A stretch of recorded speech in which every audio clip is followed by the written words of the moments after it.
And today we also talked with the professor of constitutional law from Willamette University, Norman Williams, for his take on Judge Immergit's rulings from over the weekend and the constitutional underpinning that she relied on. The United States has a long history with the 10th Amendment of protecting state sovereignty, of leaving it to each individual state to handle local law enforcement. And the U.S. Supreme Court, in a case in the 1990s, with the majority opinion written by a very conservative justice, Antonin Scalia, expressly pointed to the 10th Amendment as protecting states from having their domestic law enforcement taken over by the federal government. And so I think Judge Immergut, in her decision, was pointing to this long history of the federal courts restraining the federal government from trying to usurp local law enforcement within the states. Now, once again, Portland came up during the White House press briefing this morning. CNN's Caitlin Collins had this question for White House Press Secretary Karoline Leavitt. Listen. A federal judge over the weekend that the president had appointed to the bench in his first term in office basically argued that he could not deploy other states' National Guards to Portland, basically said that it was untethered, his argument, to what is actually happening on the ground. Which local officials in Portland have said that the National Guard is needed there?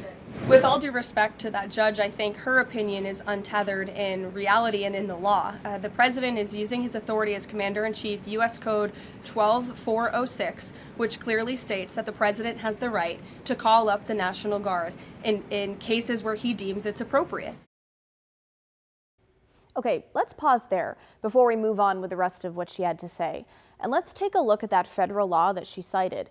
While this may get a little wordy, try to stick with me because we think it's important context.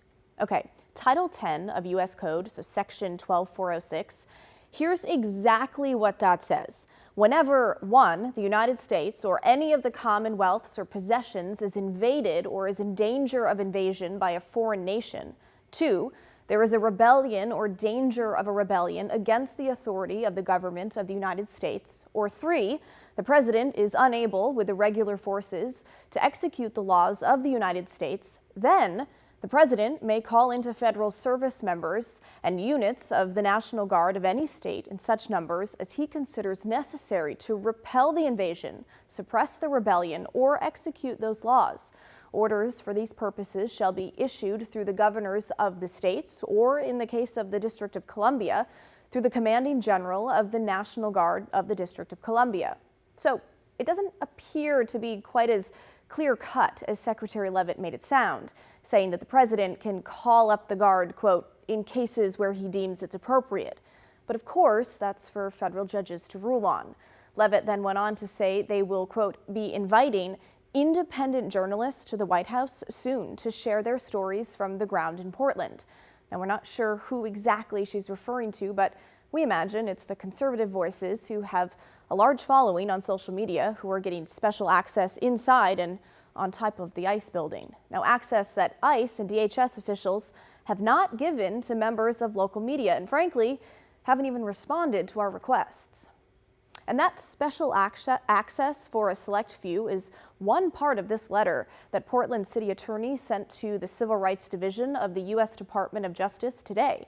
Robert Taylor was not shy in his opening paragraph, writing, "Does the Civil Rights Division of the U.S. Department of Justice care about the Constitution anymore? Many in Portland and across America have reason to be concerned about the answer to that question." He argues the federal government is, quote, failing its solemn duty to uphold the rights of all people. He went on to write, the city appears to be witnessing unconstitutional uses of force by federal agents against peaceful protesters at the ICE building, and that the feds are engaging in what he calls prohibited viewpoint discrimination.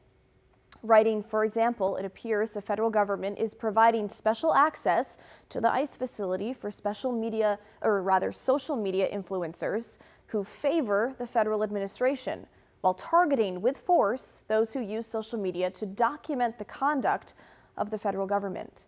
Taylor's letter to the DOJ was the city's response to this correspondence that the DOJ sent last week, probing about the arrest of conservative influencer Nick Sorter.